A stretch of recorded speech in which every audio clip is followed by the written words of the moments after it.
অভিনয় না করলে আমি যেরকম অলস, আমার ধারণা আমি বিয়ে টিয়ে করে টোরে আরাম করে সংসার করতাম আর কি। দেশের জনপ্রিয় অভিনেত্রী জয়া আহসান কাজ করছেন কলকাতার সিনেমাতেও। আর কড়ক সিং সিনেমার মাধ্যমে বলিউডে পা রাখেন এই অভিনেত্রী, যার পরিচালক অনিরুদ্ধ রায় চৌধুরী। তার সবশেষ হিন্দি সিনেমাও এটি। প্রায় এক দশক পর তিনি নির্মাণ করেছেন বাংলা সিনেমা, নাম ডিয়ার মা। ভারতীয় গণমাধ্যম আনন্দবাজারে দেওয়া এক সাক্ষাৎকারে পরিচালক অনিরুদ্ধ রায় চৌধুরী বলেন, রক্তের সম্পর্কের চেয়েও ভালোবাসার সম্পর্ক জোরালো হয়। মেয়েকে বড় করার মাধ্যমে মায়ের জীবনের উত্তরণ হয়, সে পরিপূর্ণ হয়। সিনেমায় বাবা মা ও সন্তানের সম্পর্কের বিশেষ দিক উঠে আসবে পর্দায়।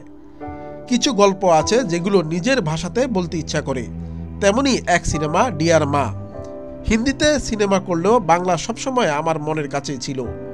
ভবিষ্যতে হিন্দি বাংলা দুই ভাষাতেও সিনেমা বানাবো। ডিয়ার মা নিয়ে উচ্ছ্বসিত জয়া নিজেও। আগামী মাস থেকে শুরু হচ্ছে সিনেমার শুটিং। বর্তমানে চলছে প্রস্তুতি, আর জয়া আছেন কলকাতাতেই।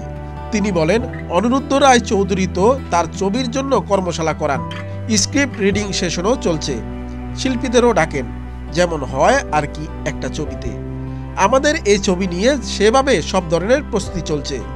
আরেকটা কথা হচ্ছে, স্ক্রিপ্টটাই এমনভাবে তৈরি যা চরিত্র হয়ে ওঠার প্রস্তুতিটা সহজ করে দেয়।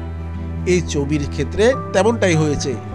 এই ছবিতে আমার চরিত্রটি একজন মায়ের, বলতে গেলে প্রথমবারের মতো মায়ের কোনো চরিত্রে অভিনয় করব। মতো।